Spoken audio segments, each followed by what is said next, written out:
পাখিকে যদি তার সঙ্গীবিহীন একটি বন্ধ খাঁচার মধ্যে রেখে দেওয়া হয়, তাহলে যেমন পাখিটার মনোভাব হবে, ঠিক ১.৫ বছর আগে আমারও মনোভাব তেমনই ছিল। আজ যেন মনে হচ্ছে পাখিটাকে কেউ তার বন্ধ খাঁচা থেকে বের করে দিয়েছে। আজকে সে ১.৫ বছর পরে তার বন্ধ খাঁচা থেকে বেরিয়ে এসে যেন মনের আবেগে উড়ে বেড়াচ্ছে সারা আকাশ জুড়ে। হ্যাঁ, ঠিক এমনই একটি জীবন আমি কাটিয়ে এসেছি। ১.৫ বছর আগে আমারও ঠিক এমনটাই মনে হতো যে আমাকে আমার সঙ্গীবিহীন কেউ বন্ধ খাঁচার মধ্যে রেখে দিয়েছে হাত পা বেঁধে। সমস্ত ভালো লাগা, খারাপ লাগা, আবেগ, ভালোবাসা সমস্ত কিছুই যেন মূল্যহীন সে খাঁচার মধ্যে। সে শুধু দেখতে পেত খাঁচার মধ্যে থেকে যে বাইরে সব পাখিরা তাদের সঙ্গীদের সঙ্গে মনের আবেগে উড়ে বেড়াচ্ছে সারা আকাশময়।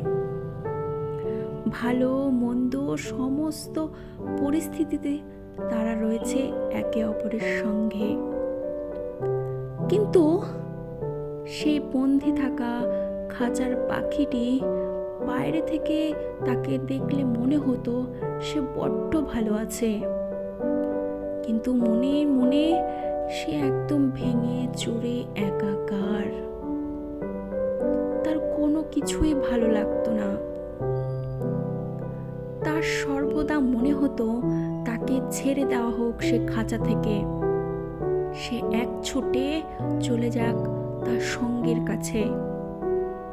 কারণ সে জানতো যে সুন্দর মধুর সময়গুলো পেরিয়ে যাচ্ছে, সেগুলো কখনো আর ফিরবে না। কারণ সময় কারোর জন্য কখনো থেমে থাকে না। সে আপন গতিতে ছুটে বেড়াচ্ছে।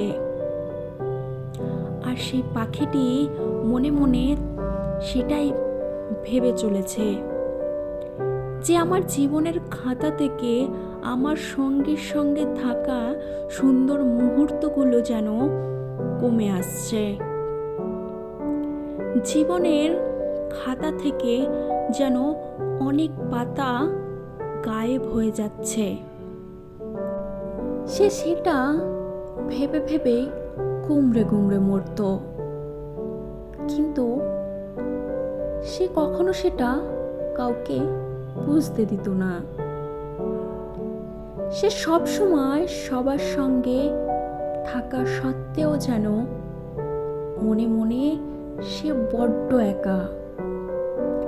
সারা দিনের শেষে মনে হতো তার আশেপাশে কেউ নেই। চারিদিক অন্ধকার। তার মনের কথা ভাব প্রকাশ করার জন্য কেউ ছিল না। তাই জীবনে একটি সঙ্গীর বড্ড প্রয়োজন।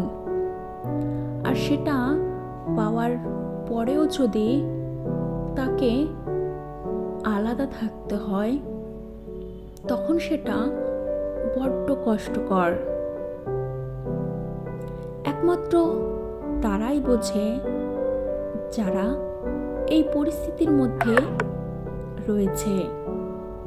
ঈশ্বরের কৃপায় আজ ১.৫ বছর পরে সেই পাখিটি আবার মিলিত হয়েছে তার সঙ্গীর সাথে। তারই যেন আনন্দের প্রতিচ্ছবি ফুটে উঠছে আজ প্রকৃতির মাঝে। তারাও যেন সঙ্গী দুটির সঙ্গে সঙ্গে আনন্দে মেতে উঠেছে। সেই সঙ্গী দুটি আজ বড্ড সুখী একে অপরের সাথে। তাদের মনে হচ্ছে এই পৃথিবীতেই যেন স্বর্গ। সেই পাখিটির এখন আর একা একা মনে হয় না, কারণ তার সঙ্গী রয়েছে তার পাশে, তার সুখের দুঃখের সমস্ত কথা বলার জন্য, তার ছোট ছোট আবদারগুলোকে হাসি মুখে মেনে নেওয়ার জন্য। আবার সে যখন বাচ্চাদের মতন অভিমান করত, সে তখন তার রাগ ভাঙাতো। তো সব কিছু মিলিয়ে তারা এখন একসঙ্গে খুব ভালো আছে।